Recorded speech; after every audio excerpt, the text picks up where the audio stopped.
एक दिन ब्रह्मचारी माधव किसी जंगल से गुजर रहे थे। तभी अचानक उनकी नजर एक शेर पर पड़ी जो मोटी रस्सियों से बंधा हुआ था। शेर की आंखों में बेबसी थी। जैसे ही माधव पास पहुंचे, शेर धीमे स्वर में बोला, हे ब्रह्मचारी, कृपया मुझे आजाद कर दो। मैंने कई दिनों से कुछ खाया नहीं है। मैं वचन देता हूँ तुम्हारा ये उपकार कभी नहीं भूलूंगा। माधव को उस पर दया आ गई। उन्होंने बिना कुछ कहे उसकी रस्सियां खोल दी और आगे बढ़ गए। कुछ दिन बाद जब माधव एक शांत जगह पर विश्राम कर रहे थे, वही शेर वहां आ पहुंचा। उसकी आंखें अब निर्भीक थीं और वह सीधा माधव के सामने आकर खड़ा हो गया। माधव चौंके और बोले, तुम यहाँ? तुम इस तरह मुझे क्यों देख रहे हो? शेर बोला, मेरी प्रकृति है शिकार करना और इस समय तुम सबसे आसान शिकार हो।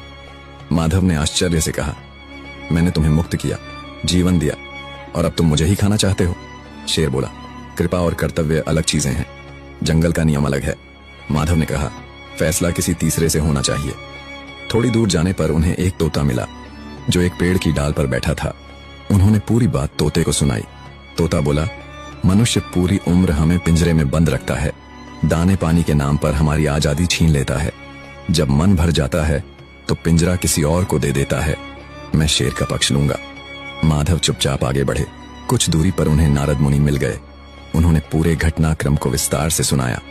नारद मुनि शांत भाव से बोले, मैं तब फैसला करूंगा जब तुम पूरी घटना को दोबारा वैसा ही करके दिखाओ जैसे हुई थी।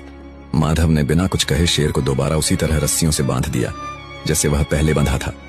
जब रस्सी कस चुकी थी, नारद मुनि मुस्कुराए और बोले, फैसला हो गया। नेकी हर जगह नहीं करनी चाहिए। जो आजाद होकर काटने लगे उसे फिर से बांध देना ही बुद्धिमानी है। दया करो, पर पहचान के साथ, क्योंकि हर जरूरतमंद भरोसेमंद नहीं होता।